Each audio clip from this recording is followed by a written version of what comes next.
Hukum sholat hari raya. Oke. Sholat hari raya adalah wajib atas kaum laki-laki dan perempuan. Jadi menurut buku pinternya teman Salafi ini, karena daripada saya mengkaji buku yang lain, sudahlah teman-teman, buku sampean aja yang kita kaji gitu. Nah, saya dapat hadiah buku ini, dapat hadiah. Nah, ini aja yang kita bahas, buku pinter sampean ini. Nah, ini ada dalam bab sholat hari raya. Saya terkejut, ternyata hukum sholat hari raya itu tidak sunnah tetapi apa? Wajib. Baik hari raya Idul Fitri maupun hari raya Idul Adha.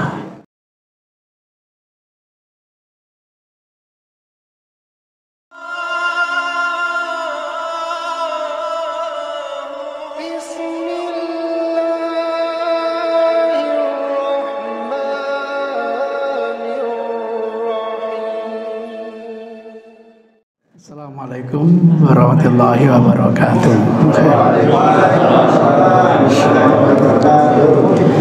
Innal hamdalillah nahmaduhu wa nasta'inuhu wa nastaghfiruh wa na'udzu billahi min shururi anfusina wa min sayyiati a'malina. May yahdihillahu fala mudhillalah wa may yudlil fala hadiyalah. Wa nusalli wa nusallim ala rasulil karim wa ala alihi wa sahabatihi wa man ihtada bi hadihi ila yaumiddin, amma ba'du. Saya memulai dengan menjawab pertanyaan sesuai yang ada di buku Al-Wajiz. Pada bab sholat hari raya itu ada sub pokok bahasan hukum sholat hari raya pada halaman 311. Menurut Bapak Ibu, hukum sholat hari raya itu apa? Sunnah ya. Tetapi di buku ini menunjukkan hukumnya wajib. Tolong jangan emosi terlebih dahulu kalau ada beda pendapat. Mari kita menjadi orang yang pandai mendengarkan pendapat orang lain, karena bisa jadi justru pendapat orang lain mungkin lebih baik daripada yang selama ini kita pahami. Minta tolong ada kursi sini biar ikut membaca, biar suaranya masuk. Ada kursi biar ikut membaca. Ada halaman 311. 311. Monggo duduk gitu, Pak. Monggo. Biar masuk suaranya menggunakan mic, Pak. Nanti kita diskusikan pelan-pelan, mungkin kita bisa memberi masukan. Nggih. Ini, mulai ini. Nggih. Bab sholat hari raya. Oh, besar suaranya. Iya, ya sudah, ya. Ya. Hukum sholat hari raya. Oke. Sholat hari raya adalah wajib atas kaum laki-laki dan perempuan. Jadi menurut buku pinternya teman Salafi ini, karena daripada saya mengkaji buku yang lain, sudahlah teman-teman, buku sampean aja yang kita kaji gitu. Nah, saya dapat hadiah buku ini, dapat hadiah. Nah, ini aja yang kita bahas, buku pinter sampean ini. Nah, ini ada dalam bab sholat hari raya, saya terkejut. Ternyata hukum sholat hari raya itu tidak sunat tetapi apa? Wajib. Baik hari raya Idul Fitri maupun hari raya Idul Adha. Kita ikuti penjelasannya, mungkin kita baru ngerti nanti. Silakan. Karena Nabi SAW selalu mengerjakannya dan menyuruh kaum perempuan keluar agar mengerjakannya. Nah, ini namanya manhaj, pola pikir. Kalau Rasul itu ajak menjalani, itu dianggap hukumnya wajib. Ini aneh memang. Aneh menurut saya tidak tahu usul fikih apa yang dipakai gitu. Karena Rasul itu mengajarkan istiqomah, maka semua yang diamalkan Rasul selalu ajak dijalani. Lah kalau keajakan itu indikator kewajiban, nah semuanya jadi wajib nanti. Itu yang saya katakan, belajar hadisnya oke, istinbat hukumnya yang bermasalah. Jadi kalau bicara istinbat hukum itu ya tidak gampang.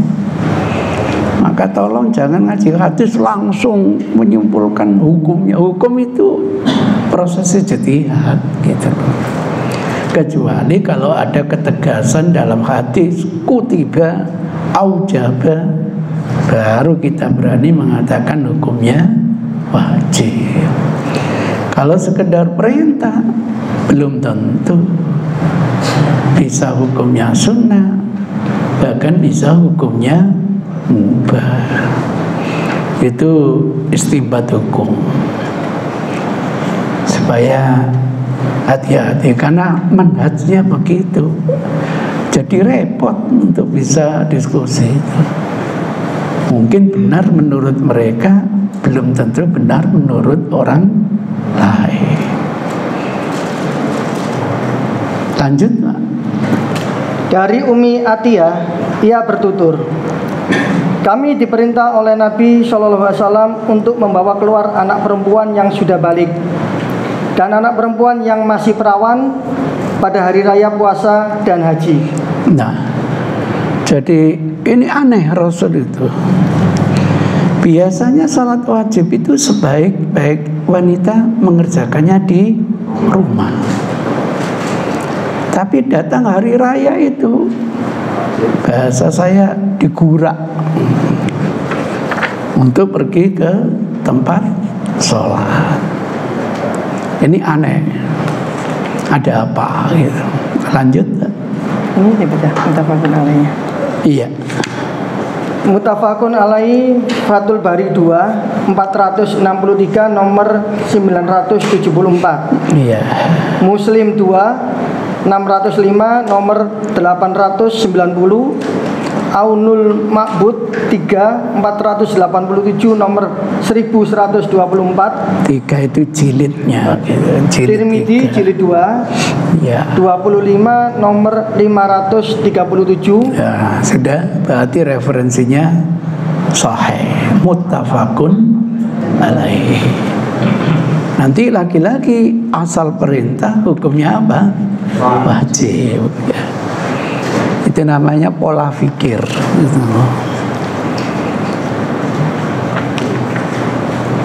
Ada lagi? Ada. Oh iya, tolong. Dari Hafsah binti Sirin, ia berkata, kami pernah melarang anak-anak perawan kami keluar ke tanah lapang pada hari raya. Kemudian datanglah seorang perempuan lalu singgah di istana Bani Kalaf. Kemudian aku datang kepadanya lalu ia bercerita bahwa suami saudara perempuannya ikut perang bersama Rasulullah SAW. Nah, ini menunjukkan bukan sekedar sahabat, tapi sahabat yang sudah banyak mengikuti perang bersama Rasul sampai 12 kali. Nanti saudaranya berapa kali dijelaskan itu. Sedangkan saudara perempuan itu ikut perang bersama Rasulullah sebanyak 6 kali. Artinya ini bukan sekedar sahabat. Tingkatannya itu kibaru sahabat, tokoh dari sahabat. Ya. Lalu ia berkata, kami kaum wanita mengurus pasukan yang sakit dan mengobati prajurit yang terluka. Nah, ini wanita yang ikut jihad punya tugas seperti ini. Kewajiban jihad kan hanya untuk laki-laki. Bukan berarti wanita tidak boleh ikut, boleh. Tugasnya nanti ya logistiknya lah, membalut yang luka lah. Bahkan ada cerita, karena saya diminta menulis tentang wanita dalam hadis itu, ikut perang, senjatanya bukan pedang, pisau. Sampai diketawakan sama teman-temannya, ternyata dia berhasil membunuh banyak musuh. Allahu Akbar. Kan dalam perang tidak boleh bunuh wanita. Nah, dia nggak punya senjata, pak pisau, ditusuk, jus mati. Itu perang itu tipu daya. Ya, itu ceritanya. Ya, lanjut. Kemudian bertutur, ya Rasulullah, salah seorang di antara kami tidak punya jilbab. Iya. Lalu apakah ia berdosa manakala tidak hadir? Iya. Maka Rasulullah menjawab, hendaklah rekannya sesama perempuan memberi pinjaman jilbabnya kepadanya. Masya Allah. Demi untuk mengeluarkan wanita dari rumah itu, kalau masih ada wanita yang tidak punya jilbab, pinjam dong. Ini kan perintah yang tegas ya Pak ya. Kayak nggak ada alasan Anda nggak keluar wahai wanita. Kalau nggak punya, pinjam kepada teman-temannya. Ini sinyal bagaimana wanita itu digurak oleh Rasul. Padahal sebaik-baik sholat wajib dikerjakan di rumah. Tidak mungkin dong disuruh keluar rumah kalau bukan karena sebuah kewajiban. Itu pola pikir yang digunakan seperti itu. Ada lagi? Terusannya. Iya.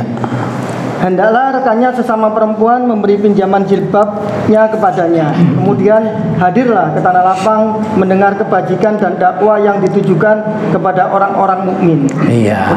Mutafakun alaih al-Musika nomor 1431. Cukup ya, karena mutafakun alaih berarti hadisnya sahih. Analisa saya, dua dalil ini sebenarnya satu, kasusnya sama gitu loh. Jadi kasusnya sama. Ini sebenarnya dalilnya bukan dua, tetapi hanya satu. Iya toh? Iya sama. Itu yang kadang-kadang saya dibisiki teman saya, teman salafi itu Ustaz, ngajinya itu mantap karena dalilnya banyak gitu loh. Nah, ini kalau bukan ahli hadis. Hadis satu dikeluarkan Bukhari, Muslim, Abu Dawud, Tirmidzi, jadi 5 banyak nanti. Padahal substansinya hanya satu. Itu gambarannya. Ada lagi? Habis, ada waktu sholat sekarang. Oh, sudah habis. Selesai sudah. Jadi begitu pola pikirnya. Kenapa wajib? Satu, ada indikasi keajekan Rasul menjalani. Karena itu sudah sinyal hukumnya bukan lagi sunnah, tetapi apa? Wajib.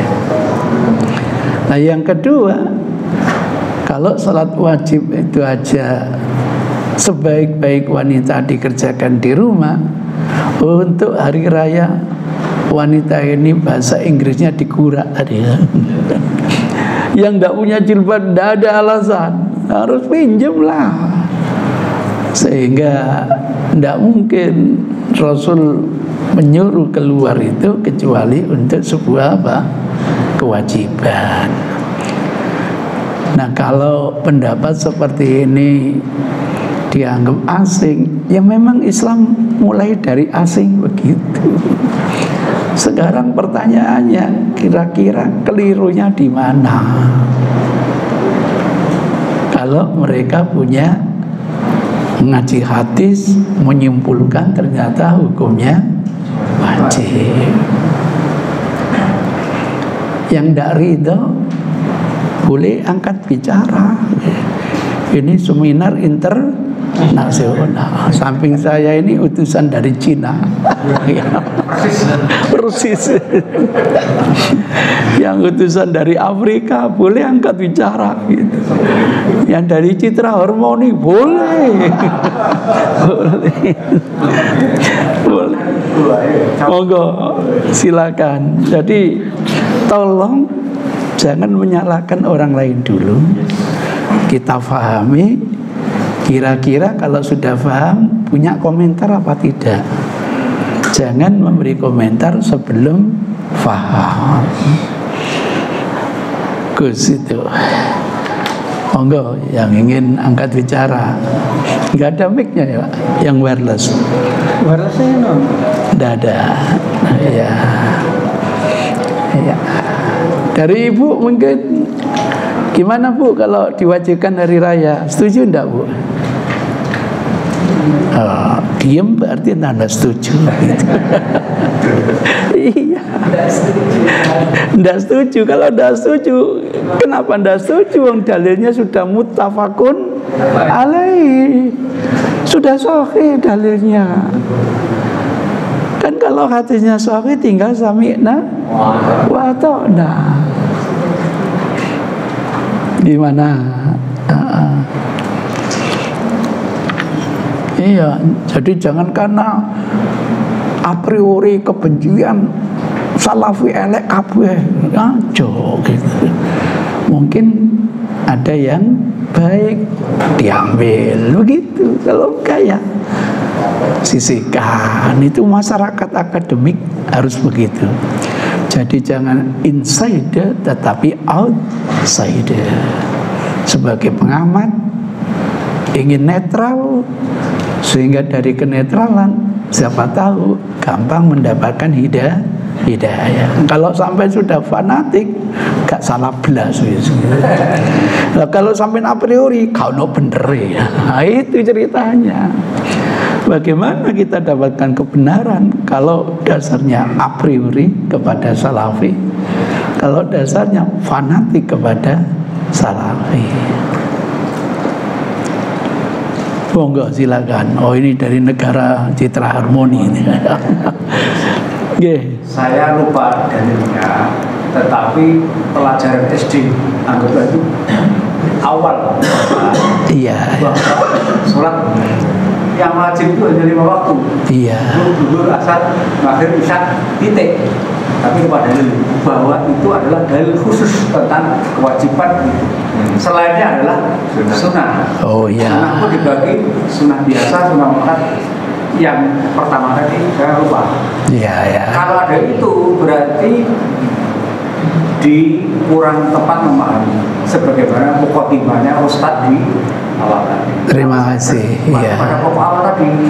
Saya sholat wajib itu ada 5 ini.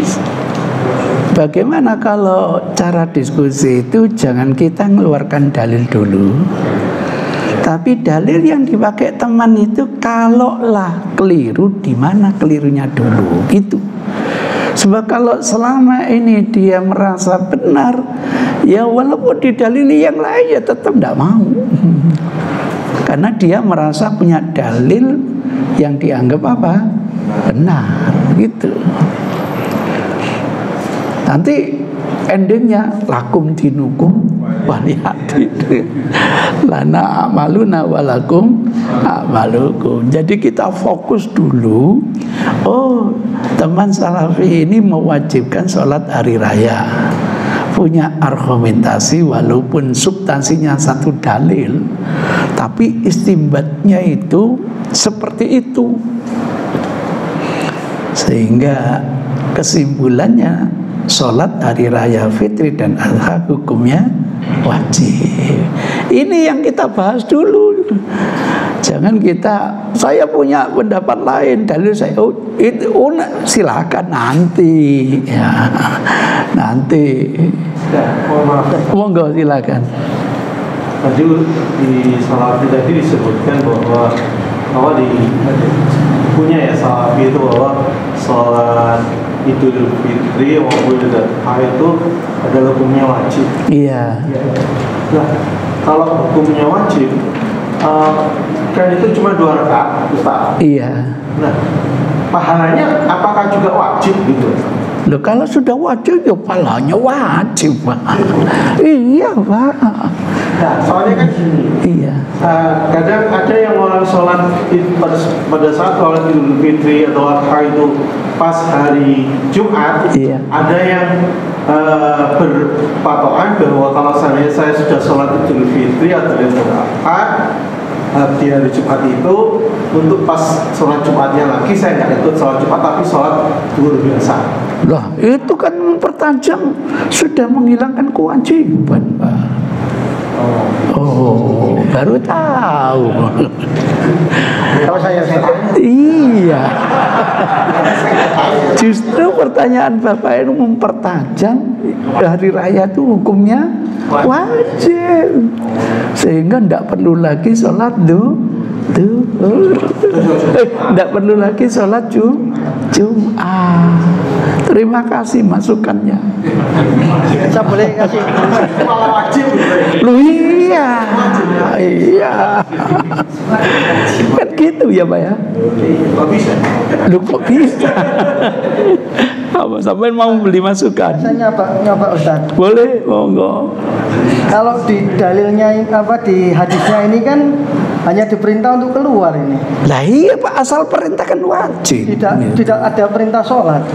Loh, dari mana sampai ngomong nggak ada perintah sholat? Jadi kami diperintah oleh Nabi untuk membawa keluar anak perempuan. Untuk sholat, untuk wajib lah gitu. Tidak ada spesifik perintah sholat. Lah, andai kan diada-adakan kan nggak apa-apa. Iya, monggo.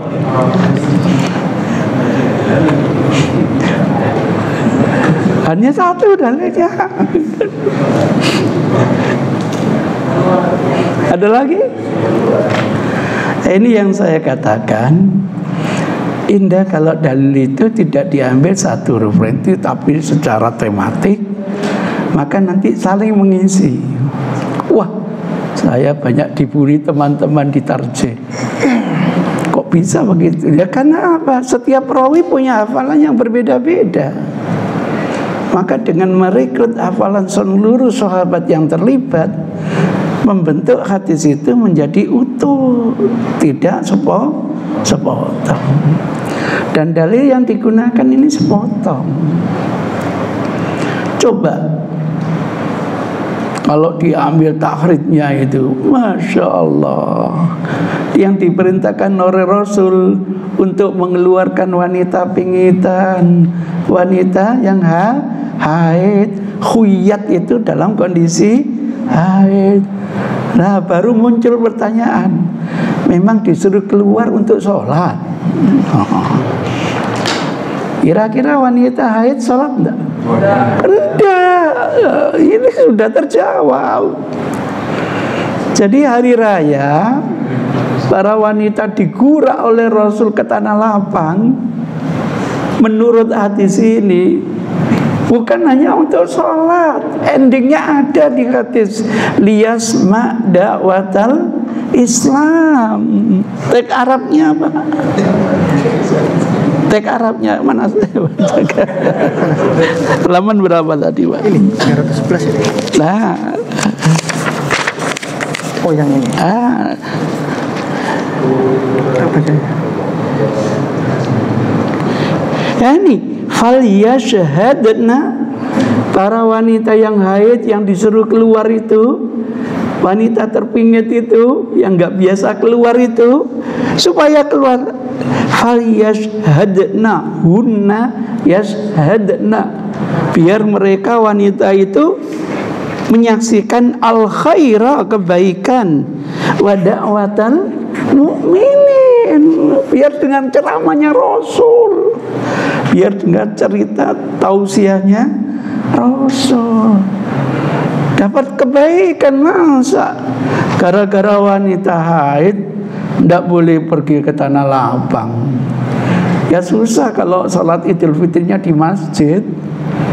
Nanti kira-kira wanita haid diparkir di mana nanti? Parkiran. Iya, di parkiran, ya Allah. Tapi kalau tanah lapang kan bisa. Sehingga hari raya datang itu wanita haid, wanita pengitan harus merasa bahagia, kebaikan. Bisa menyatakan takbiran.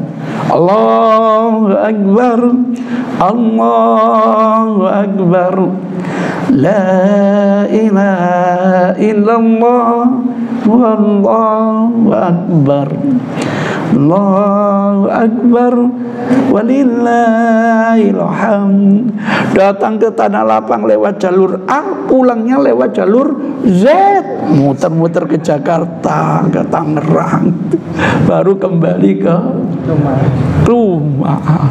Syiar ini biar merasa berhari raya, merasa kemenangan, kebaikan. Kasihan.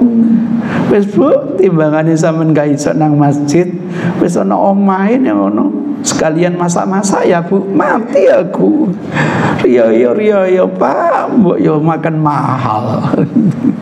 Wis gak iso menikmati kumpul, gak iso dengarkan ini, gak merasakan berhari raya. Disuruh masak lagi. Enggak, biar mendapatkan kebaikan, endingnya itu. Jadi perintah kepada wanita haid tidak ada korelasi dengan apa? Sholat. Dengan demikian dalil ini sahih, tidak proporsional, tidak ada kaitan dengan hukum apa? Sholat. Gitu loh Pak. Tidak ada kaitan dengan hukum sholat. Ini bahaya. Jadi ngaji hadis tidak pandai istinbat hukum. Dalil apa lagi yang dipakai mewajibkan? Udah. Kalau tadi katanya keajekan, iya kita kasih catatan. Kalau itu indikator kewajiban, semua jadi wajib. Karena Rasul itu sudah membimbing agar apa? Selalu istiqomah dalam menjalani ketaatan. Rasul yang harus ngasih contoh istiqomah dalam segala apa? Ketaatan. Kalau gitu wajib semua itu nanti.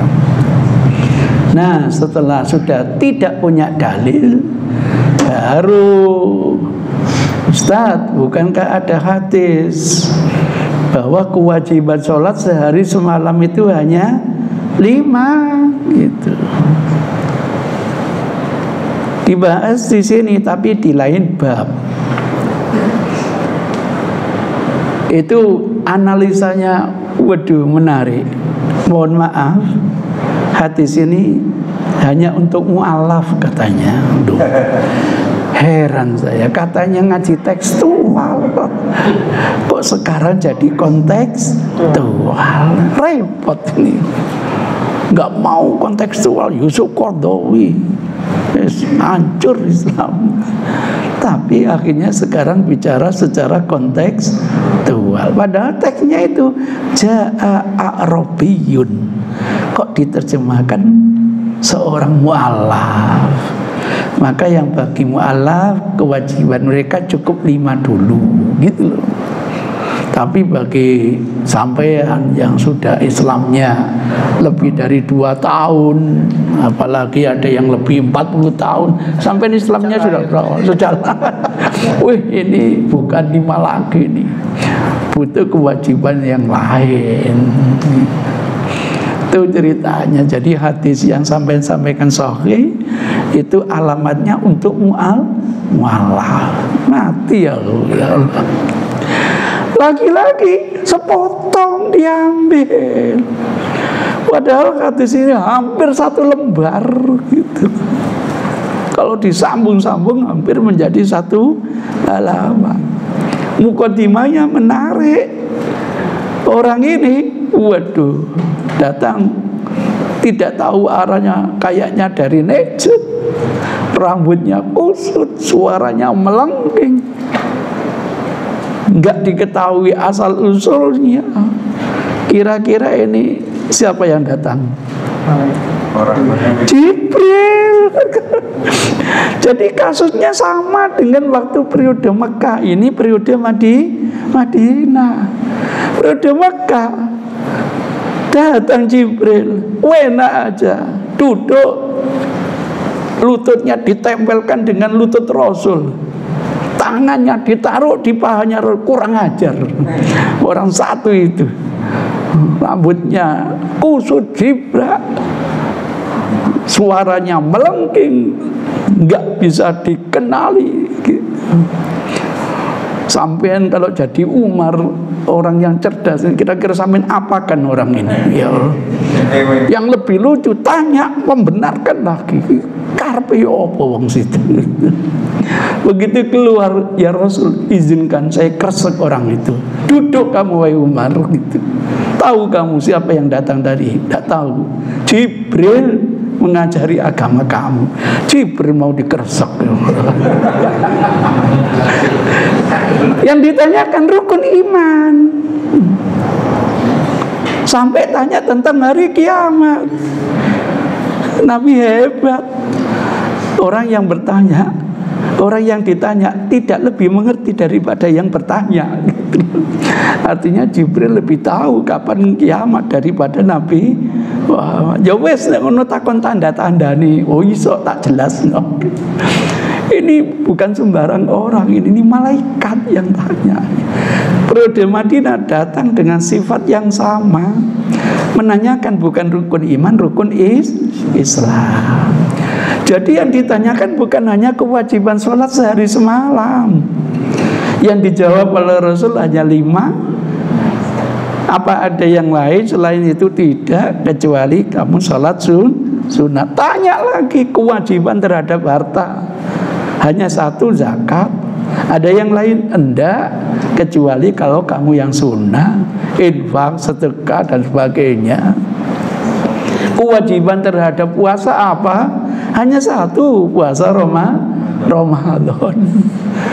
Itu ceritanya. Tidak tanya rukun haji karena belum disyariatkan ibadah haji. Jadi yang tanya itu orang cerdas, bukan mu'alaf ini. Dari mana disimpulkan mu'alaf? Karena sepotong mengambilnya. Ini bahaya. Pola Yahudi itu begitu. Nanti potongan yang lain didelik, itu bahaya gitu itu. Jadi kalau ada redaksi yang mendukung gagasannya di blow up, redaksi yang tidak mendukung gagasan didelik, ya sama dengan musik gitu loh. Yang haram, diobral. Yang haram belas nggak dibahas. Padahal lebih banyak yang haram, yang boleh daripada yang haram. Bahaya itu model orang-orang Yahudi itu. Orientalis itu ngajinya begitu. Hadis dilarang untuk menulis, berarti tidak perlu. Sementara hadis larangan menulis, perintah menulis belas nggak dibahas.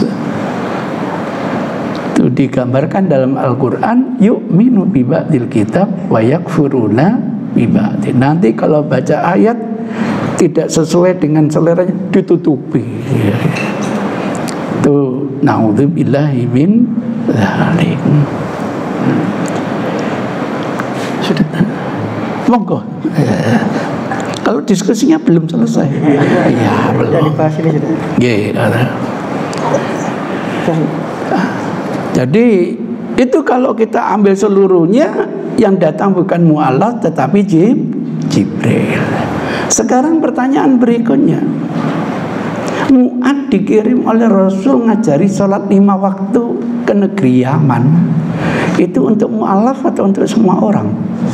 Semua orang, Pak. Klimaknya oleh Isra Mi'raj itu kewajiban sholat berapa kali, Pak? 5 kali, Pak. Kalau gitu selain 5, hukumnya wajib atau sunnah? Sunnah. Hari raya termasuk 5? Bukan. Berarti apa? Sunnah. Itu istimbat hukum gitu. Di hari Jumat. Hari Jumat itu sholat Jumat wajib atau tidak, Pak? Wajib bagi yang mampu. Kalau sudah sholat Jumat perlu sholat duhur, Pak? Nah, kalau gitu kan kewajiban sholat 6 nanti itu nanti.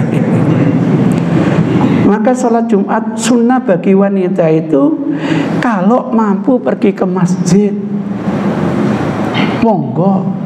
Nggak mampu, nggak apa-apa. Tapi kalau ibu-ibu datang ke masjid mengikuti sholat Jumat, yang dilakukan itu sholat sunnah atau sholat wajib? Sholat wajib. Maka nanti pulang, ibu perlu sholat duhur lagi enggak? Enggak. Laki-laki sakit, mau Jumatan silakan, enggak Jumatan silakan. Memaksakan diri naik Gojek untuk bisa kumpul dengan teman-teman sholat Jumat. Apakah yang dilaksanakan orang sakit ini berarti sholat sunnah? Enggak, sholat wajib. Bisa menggugurkan duhurnya enggak? Harus. Itu ceritanya, Pak. Maka ketika datang hari raya bersamaan dengan hari Jumat, stressingnya itu tidak membahas wajib dan tidak, Pak. Tidak seharusnya muslim itu berhari raya 2 kali. Pingin sekali silakan, 2 kali juga silakan. Maka pagi saya ingin berhari raya bersama umat, boleh. Tidak terkait hukum, Pak. Kemudian dia tidak ingin hari raya Jumat, boleh apa tidak, Pak? Boleh. Konsekuensinya kembali ke asalnya sholat duhur. Begitu. Tapi sebagai seorang pemimpin jadilah kayak Rasul. Walaupun pagi sudah berhari raya, Rasul ditanya nanti Jumatan lagi napa mboten pean? Jawaban Rasul, iya, saya tetap akan Jumatan. Mubalik harus begitu, Pak. Kenapa? Pagi tadi mungkin ada jamaah yang tidak atau belum merasakan hari raya, ingin berhari raya Jumat bersama Rasul. Kalau Rasul nggak mau jadi khotib, terus mereka Jumatan sama siapa, Pak? Begitu. Dan Rasul tidak mengatakan kalian harus Jumatan. Enggak, saya akan tetap Jumatan. Bijak, Pak. Maka yang pagi berhari raya fitri, nanti ingin berhari raya Jumatan lagi, boleh apa tidak, ya? Ya boleh banget gitu. Tapi tetap kewajibannya hanya sholat Jumat. Jadi hari raya tidak ada kaitan dengan hukum sholat. Itu gambarannya. Kesimpulannya sekarang, sholat hari raya hukumnya apa? Yang bilang wajib bermasalah. Ini buku yang Anda anggap paling pinter, kalau enggak ini keliru gitu loh. Heran, ngikuti Syafi'i enggak boleh, ngikuti Kholafi boleh. Kebetulan yang nyusun Kholafi, Bang, pikirannya Salafi, pola pikirnya Salafi. Abdurrahman Kholafi kalau nggak salah penyusunnya ini. Iya, siapa ya? Abdul Azim bin Badawi Al-Kholafi. Tapi pikirannya Salafi gitu loh. Ada teman kita namanya Muhammadiyah tapi NU. Itu iya. Namanya Muhammadiyah tapi orangnya NU. Di Kemenak Pusat lah gitu. Itu ceritanya. Tidak apa-apa toh? Tidak apa-apa. Yang namanya NU tapi Muhammadiyah boleh toh? Boleh. Nanti cucu kita namakan Muhammad NU, tapi pola kita nggak apa-apa, Pak.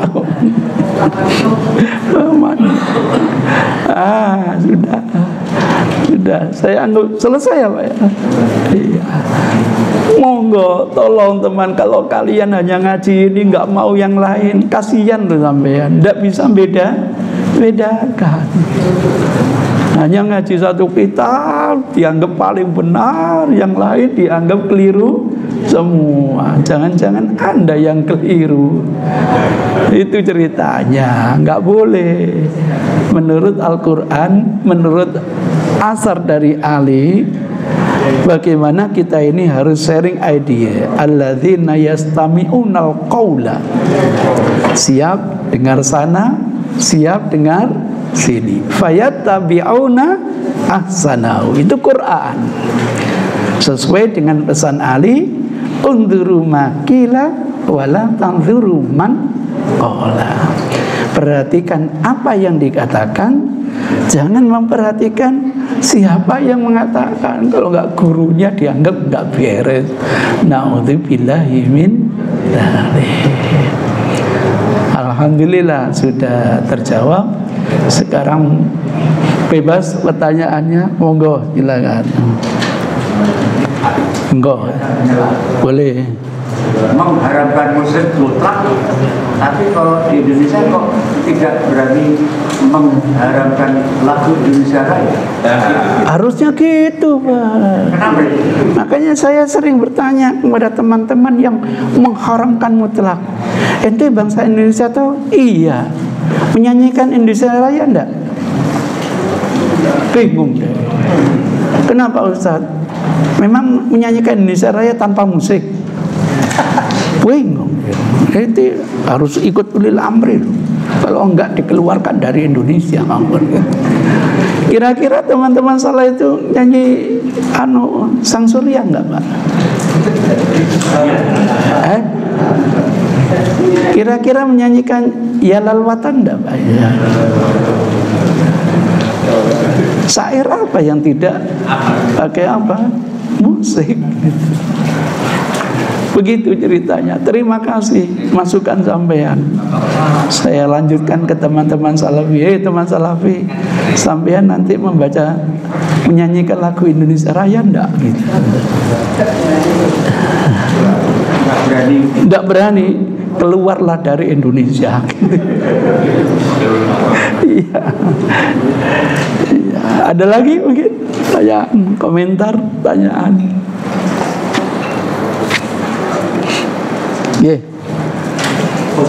Silakan, ye. Oh, ibunya dulu, boleh. Ya. Ye, monggo Bu, monggo. Menghadapnya sama masalahnya. Ye, monggo Bu. Misalnya ada dua, kayak kemarin misalnya Idul Fitri. Oh iya. Kita bisa. Iya. Terus ustaznya itu dapat 2 kali untuk melaksanakan sholat Id itu tadi, Ustaz. Iya. Nah, dapat apa orderan? Alhamdulillah. Jatah 2 hari. Nah, Iya. mana ini Ustaz? Harus memilih salah satu. Kalau saya yang mengalami seperti itu, Bu, saya terima kedua-duanya, Bu. Loh iya, Bu. Misalnya hari rayanya Sabtu dan Ahad. Keyakinan saya hari Sabtu. Saya hari Sabtu mau menjadi imam, Bu. Tapi hari Ahadnya saya tidak mau jadi imam. Ceramah toh. Ya gak enak, Bu. Kata Rasul kalau ada jamaah ikuti, kan begitu. Jadi saya ngikuti tapi saya tidak berhari raya. Khutbahnya saya sampaikan. Khutbah kan kapan saja boleh, Bu. Alhamdulillah sampai sekarang belum ada job kayak gitu. Iya, andekan itu. Iya begitu. Sebab kalau saya ngimami berarti saya sholat hari raya 2 kali. Gitu. Kalau keyakinan saya Ahad yang benar, Sabtu saya tidak mau jadi imam. Berdasarkan hadis kalau ada orang sholat ikuti, saya ngikuti. Iya, tapi niatnya bukan untuk hari raya. Nanti hari rayanya besok. Maka setelah khutbah mulai gak mangan, cek poso ya. Saya teringat pertanyaan ibu ini Ramadan kemarin, Bu. Pas tanggal 15 Ramadan itu masih di sana saya, Bu. Itu saya diendeng-endeng sampai Pak Direktur, bukan direktur utamanya, wakil direktur utama, Bu. Jadi sana ada masjid spesial untuk manajemen, Bu. Orang hebat-hebat dok di situ. Makanya saya kalau isi situ selalu materinya ilmiah, Bu. Tapi kalau di masjid yang lain itu rata-rata itu sudah pensiunan, Bu. Lain babnya kematian. Seneng mereka. Nah itu saya diendeng-endeng sama wakil direktur utama ini. Ada apa, Pak? Sampai lihat itu bulan itu. Maksudnya apa? Kalau saya paham itu bulan purnama. Sekarang kan tanggal 15. Iya. Saya kurang satu puasone gitu. Karena ikut pemerintah katanya. Ikut pemerintah katanya. Kurang satu saya, Ustaz. Nah itu ceritanya. Kan pas tanggal 15 itu menurut versi pemerintah kemarin C14 gitu loh. Jadi beliau ngaku kurang satu. Gimana Ustaz? Apa perlu dikodok? Nggak usah, Ustaz. Biar pemerintah yang nanggung dosone gitu. Itu ceritanya, Bu. Jadi begitu ceritanya. Belum pernah terjadi sampai sekarang itu kasus seperti itu, Bu ya. Mudah-mudahan nanti dapat, kalau perlu 3, Bu. Yang pertama kan Rebu Wage, Bu. Apalagi kemarin ada Jumat, Bu. Kiainya sudah telepon sama pangeran, Bu. Ya Allah. Puasa di oleh 6 lekor ya, Bu ya. Serius ya. Monggo, ini dulu gantian. Oh, nyambung. Kasus tadi. Iya. Kasus di Al-Falah Harmoni itu. Iya. Malam ini terawih. Iya. Besoknya masih puasa. Iya. Itu nyambung. Ya enggak apa-apa. Iya, enggak apa-apa. Terawih itu sholat malam, Pak. Malamnya terawih, paginya enggak poso. Boleh enggak, Pak? Ya boleh. Terawih itu nama sholat malam gitu loh. Monggo, Pak. Monggo. Mau tanya. Nggih. Ini kan kebetulan saya kemarin mendengarkan ceramahnya Hidayat kan kebetulan juga dia sama ada netizen yang nggak suka karena mengatakan bahwa musik itu tidak boleh diharamkan, tapi ada keterangannya di belakangnya bahwa ada diterangkan bahwa musik yang dikatakan haram itu kalau seandainya kalau yang dikatakan haram itu apabila menyanyikan nama Allah dan Rasulullah. Nah itu bagaimana? Nah,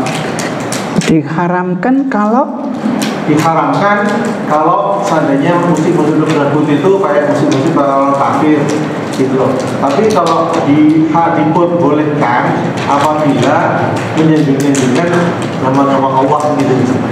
Menunjuk-nunjukkan itu maksudnya. Oh, menyanjungkan. Ya, keberatan sampean di mana, Pak?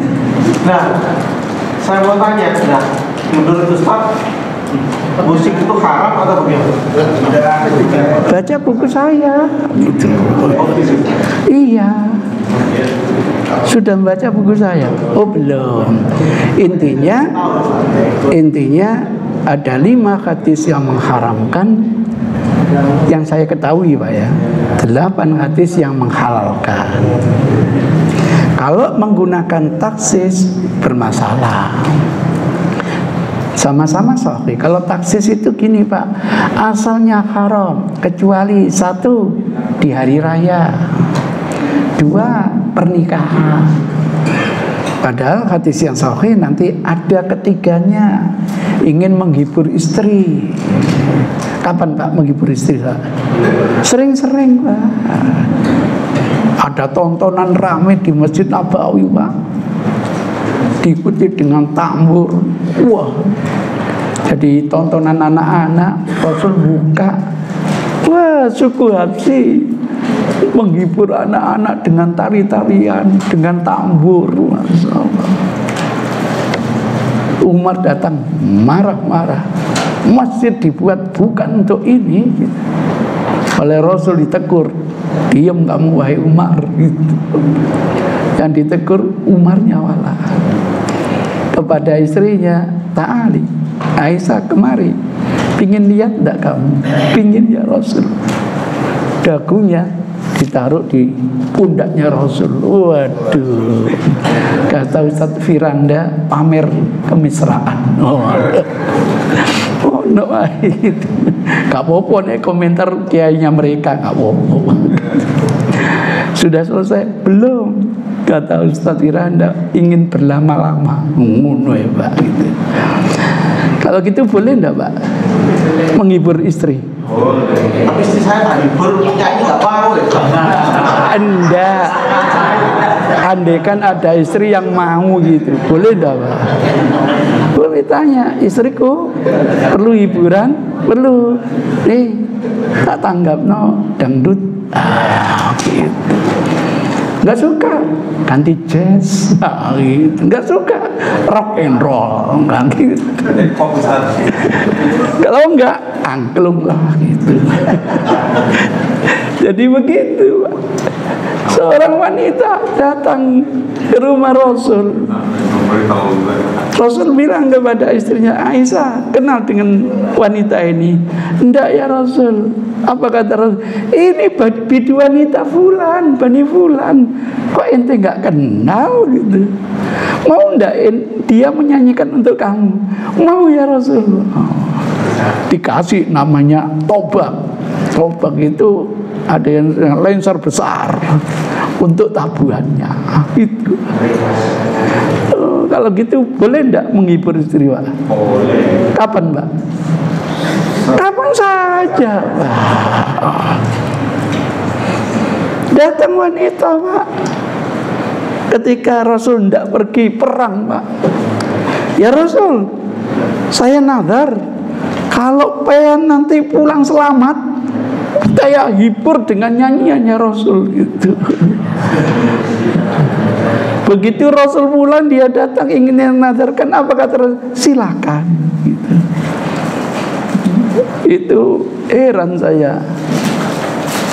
Anak Syekh Albani guru saya itu komentar, Rasul mengizinkan karena sudah nazar. Loh, istimbat hukumnya kok gitu? Padahal nazar itu kalau keliru nggak boleh gitu loh. Ya Rasul saya nazar menyanyi untuk panjenengan. Kalau menyanyi itu nggak boleh, jangan nazar gitu, haram gitu loh. Membolehkan nazar itu berarti boleh main musik ya. Kapan terjadi? Kalau dapat kemenangan dari perang. Nanti kalau ibunya anak pulang dari haji, perlu nggak ditanggap Nawa? Boleh. Iya, ngajinya wanita jihad ya Pak gitu. Itu kelemahan menggunakan tasis. Yang lucu, tidak boleh musik kecuali hanya pakai rebana. Subhanallah. Dari mana? Wong itu di hadisnya ada tambur, kemudian hari raya pakai seruling. Musik itu siapapun yang melahirkan irama. Artinya ini rebana oleh. Kalau gitar nggak oleh. Zaman Rasul kan belum ada gitar. Wah, gitu. Heran saya cara istimbat hukumnya itu lupa. Pokoknya tagnya itu. Selain tag tidak masalah. Aneh ini Pak. Nah, kira-kira begitu Pak. Saya tidak puas dengan model taksis. Akhirnya saya gunakan seluruh hadis pengharaman kalau dibaca secara utuh konotasi pada pengharaman. Main khomer, minum-minum, makan-makan, waduh yang riba. Datang orang minta-minta dibentak-bentak. Selalu dalam kondisi kemaksiatan. Akan nanti kita ngadakan namanya nada dan dakwah. Itu dikomentari. Saya karena dengar dari Ustaz Firanda sendiri, ini mencampur-adukan kebatilan dengan kebenaran karena mindsetnya haram gitu loh. Bagi yang mindsetnya wah ini dalam kebaikan, Wah enak, jreng jreng jreng jreng jreng jreng jreng jreng jreng jreng jreng jreng. Wah enak rasanya Pak. Umane ngrungoknya lagunya Waljina Pak. Walang kekek. Kalau di Saudi Pak, waduh, kalau sudah dengar lagunya Ummi Kulsum Pak, waduh, bisa tidur sambil berdiri Pak. Jadi begitu. Jadi kalau Anda mengharamkan musik, semua yang berbau irama harus dihilangkan. Jangan sampai mengharamkan musik, HP-nya bunyi tulit tulit tulit tulit.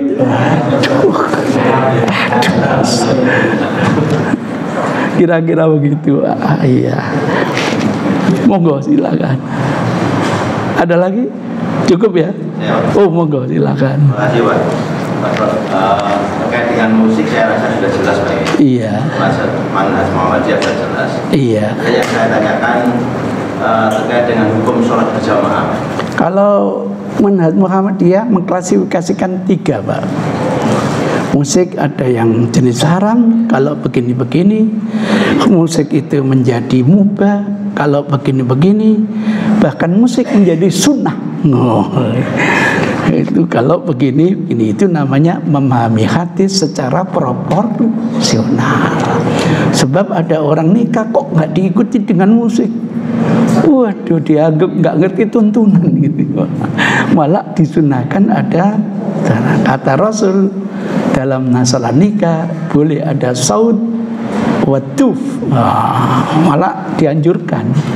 Jadi ada ke haram, ada ke mubah, bahkan ada yang sunnah. Musik yang membawa maksiat itu haram.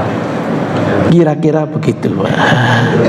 Kira-kira gitu. Yang saya tanyakan terkait dengan hukum sholat berjamaah di masjid. Iya. Bagi laki-laki dan bagi perempuan, karena ini dari beberapa mazhab atau imam itu ada yang mengatakan sholat berjamaah bagi laki-laki di masjid itu ada yang fardu ain, ada yang fardu kifayah dan sebagainya. Nah ini mohon kiranya diberikan penjelasan dan dasarnya, karena mungkin saja seorang laki-laki itu di rumah itu juga berjamaah dengan istri. Nah rumah yang sering berjamaah di rumah itu kan rumah yang mendapatkan apa, sering ngaji di rumah juga begitu. Nah ini ada yang mengatakan bahwa sholat berjamaah di masjid itu wajib bagi laki-laki. Bahkan kalau laki-laki itu sholat di rumah itu laki-laki yang solehah gitu Pak, ada gitu Pak. Kemudian yang kedua terkait dengan syaratan atau kajian dalam menentukan memilih imam sholat bersama. Apakah ini lebih tuanya ataukah lebih alimnya dalam arti ilmu keagamaan, tetapi dalam hal amalannya ini kurang. Nah ini barangkali ada urutan-urutan yang berhak menjadi imam sholat. Terima kasih. Kalau pertanyaan yang kedua sudah dijawab sendiri oleh Rasul Pak. Cuma pemahamannya apa itu skala prioritas atau pokoknya memenuhi kriteria yang 4 itu. Yang lebih tua misalnya, yang lebih hijrahnya pertama, Islamnya lebih dulu, yang bacaannya bagus, yang faqih. Apakah dipakai sebagai skala prioritas atau pokoknya nggak apa-apa. Yang penting memenuhi salah satu dari kriteria yang ditentukan oleh Rasul. Boleh enggak Pak? Ada orang yang belum kawin jadi imam Pak? Karena ada fatwa nggak boleh turun kawin kok jadi imam gitu loh. Padahal ditemukan hadis Abu Sa'id Al-Khudri itu paling kecil, tapi selalu ditunjuk jadi imam. Oh dia kriterianya alimnya dapat, suaranya dapat, ya pantas dia bisa jadi imam. Jadi kriterianya kan 4 itu Pak. Tinggal memahaminya apakah itu skala prioritas, artinya harus tua dulu, atau bukan skala prioritas. Dari banyak hadis, Pak, ternyata yang supaya dikedepankan itu yang suaranya bagus, Pak.